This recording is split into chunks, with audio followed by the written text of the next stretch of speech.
Jadi klarifikasi boleh dong ya? Boleh. Soal bagaimana Andi Noya Memecat. tidak memegang prinsip. Iya. Bahwa dia melarang orang lain untuk side job. Iya. Ya, ada pekerjaan utama, terus sembunyi-sembunyi bekerja lagi. Nah, sementara dia melakukan. Nah, jadi yang perlu Soleh Solihun ketahui, hari itu aku sudah bukan lagi karyawan Metro TV. Jadi aku sudah mengundurkan diri dari Metro TV, tapi tidak boleh.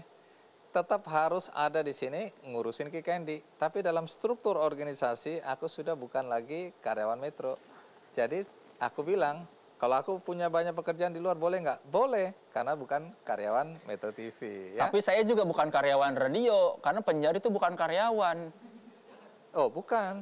Itu bukan begitu caranya. Ini kan kamu kerja di Rolling Stone. Ya. Kamu nyambi di situ. Aku bukan karyawan Metro TV. Jadi aku boleh di mana-mana aja. Kurang paham itu ya? Enggak, saya iya-iyan aja. Karena bekas presiden direktur saya. Jadi poinnya aku tidak mengingkari prinsipku sendiri. Karena aku udah dibolehkan bekerja di luar karena aku bukan karyawan Metro TV. Jadi aku ini bebas, orang bebas, tidak terikat pada satu organisasi. Tapi ini saya yang mau protes nih. Ini majalah buku terbit 2015. 2015. Anda di Rolling Stone sampai kapan itu ya? Sampai 2000, ya setidaknya 2012 kan masih ada saya tuh terakhir. Kenapa tidak sedikit pun dibahas bahwa Anda pernah di Rolling Stone? Apakah Anda malu? Jangan tepuk tangan ini, dia lagi marah ini. Enggak, saya tidak marah. Saya hanya bertanya-tanya. Kenapa dari sekian banyak nih? Iya. Apa kurang susah hidup di Rolling Stone? Tunggu dulu, jangan emosi gitu. Itu kan periode, oh iya ya, sudah ya. Ada, harusnya ada. Oh ini kekhilafan. Bukan disengaja, ini khilaf aja. Enggak, jadi saya sekarang bisa bilang ke teman-teman Rolling Stone, Andi Noya tidak pernah ada hatinya di Rolling Stone. Buktinya tidak sedikit pun dibahas di sini. Jadi kita tahu selama ini, memang dia tidak niat di Rolling Stone. Ini diedit atau enggak sini? Jangan dong, jangan. Udah. Nggak usah diedit. Majalahnya udah bubar. Aku terima lah itu kesalahan. Lupa menceritakan perjalanan hidupku di Rolling Stone. Bagus kalau Anda sadar ya. Iya, sadar ya. Sudah dimaafkan kan ya? Iya, tapi ngomong-ngomong soal pemecatan, berapa banyak korban pemecatan Andi Noya selama jadi Pemred, Metro TV, dan Media Indonesia? Kalau kata korban kan sebenarnya negatif ya. Tapi rata-rata yang dipecat Andi Noya, itu hubungannya masih baik. Kayak kita ini kan, hubungan baik kan? Siapa bilang? Oh enggak ya. Loh katanya tadi udah ikhlas, udah bangga, ikhlas. dipecat Andi Noya itu bangga. Ikhlas. Ini nggak konsisten ini. Ikhlas. Bangga atau tidak? Bangga lah lumayan.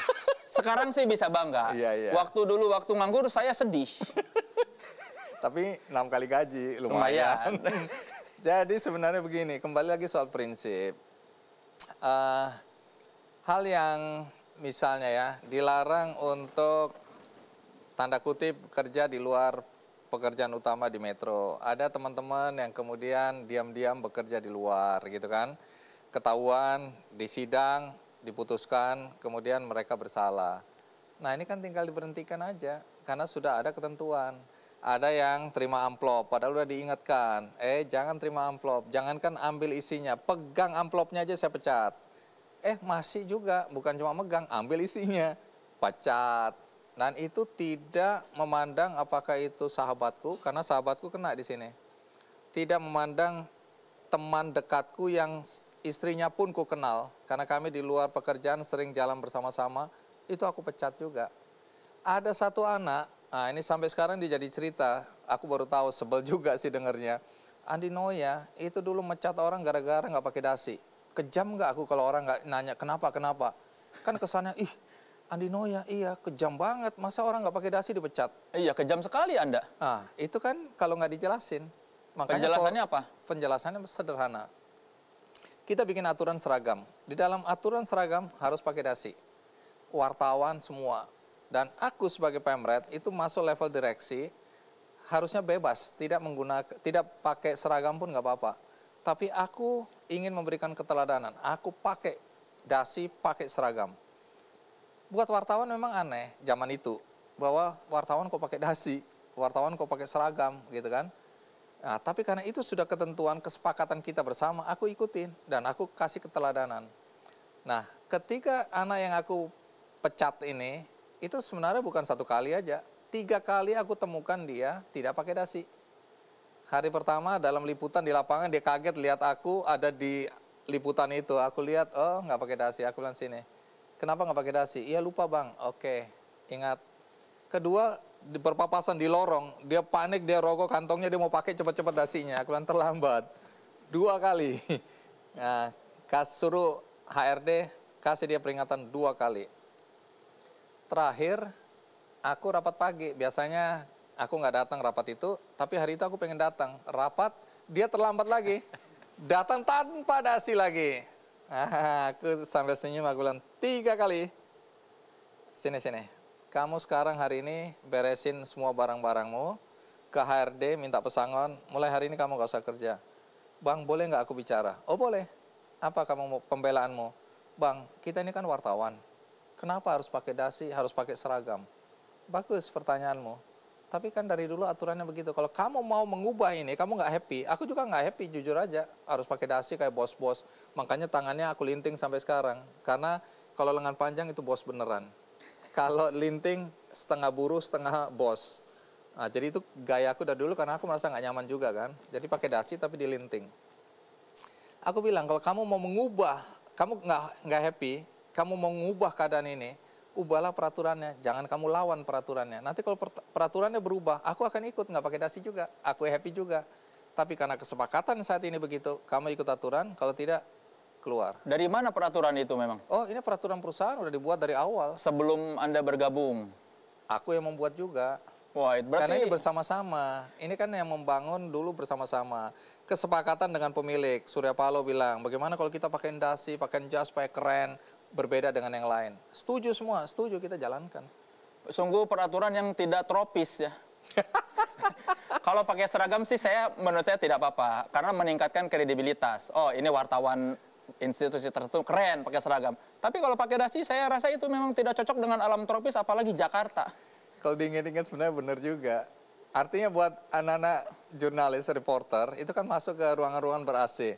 Tapi bagaimana dengan teman-teman teknisi yang SNG mobil panas-panas di luar itu, mereka harus pakai dasi juga. Orang itu pasti sekarang trauma sekali lihat dasi ya. Pekerjaanku hilang karena dasi. Apa perasaan dia setelah tahu peraturan dasi itu berubah? Ya itu soal waktu.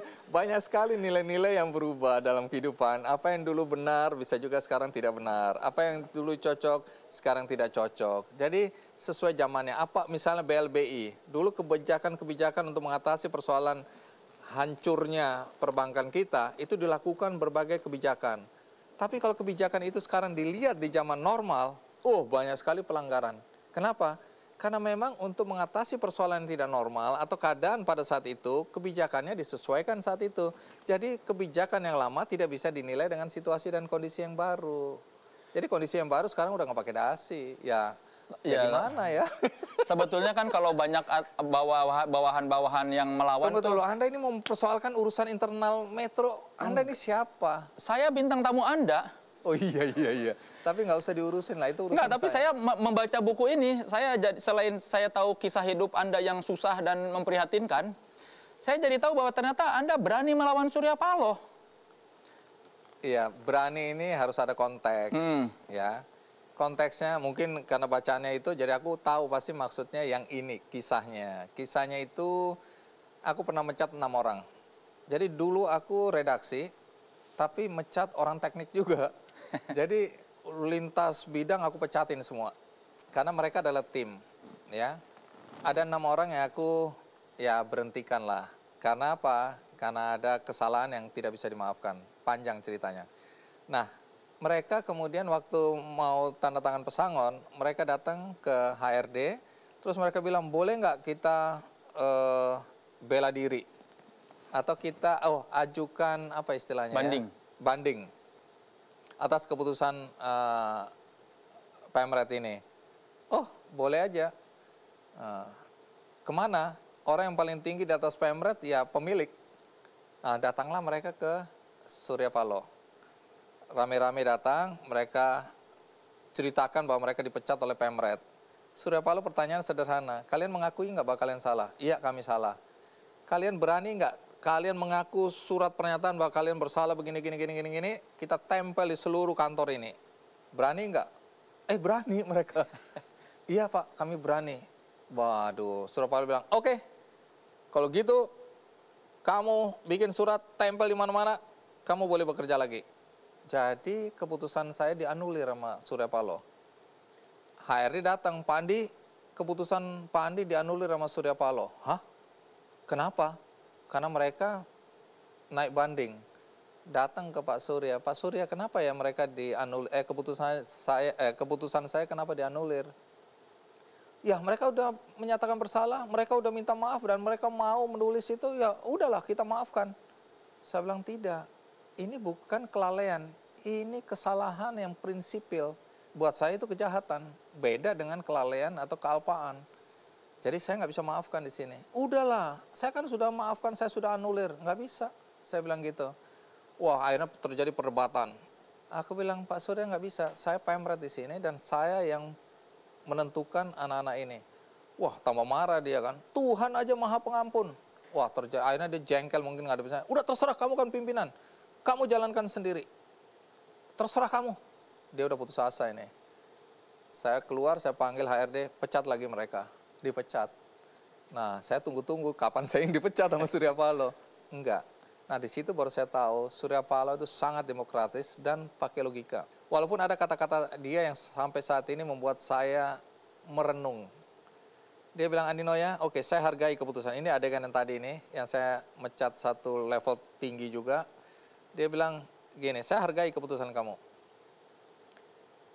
Kamu dalam umur segini, mungkin itu keputusan yang kamu anggap tepat. Tapi nanti kalau kamu seumur aku, kami beda 6 tahun.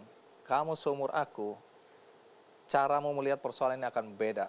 Tapi hari ini saya hargai kamu. Tapi nanti dalam usiamu yang lebih matang, kamu akan melihat bahwa keputusan itu tidak semata-mata salah dan benar, hitam dan putih. Ada wilayah yang kearifan di sini dibutuhkan. Nah, setelah sekian tahun kemudian aku bisa merasakan keputusan-keputusanku dulu cuma hitam dan putih, hitam dan putih. Padahal di antara hitam dan putih ada wilayah yang kemudian itu orang-orang yang lebih bijak mungkin. Walaupun aku habis mencat orang, teman-temanku sendiri, sahabat-sahabatku sendiri, aku nggak bisa tidur. Karena ada perasaan bersalah. Tapi ini prinsip harus ditegakkan, peraturan harus ditegakkan. Nah, ini yang kemudian dilihat Surya Paloh belum tentu seperti itu. Jadi dia hebat itu.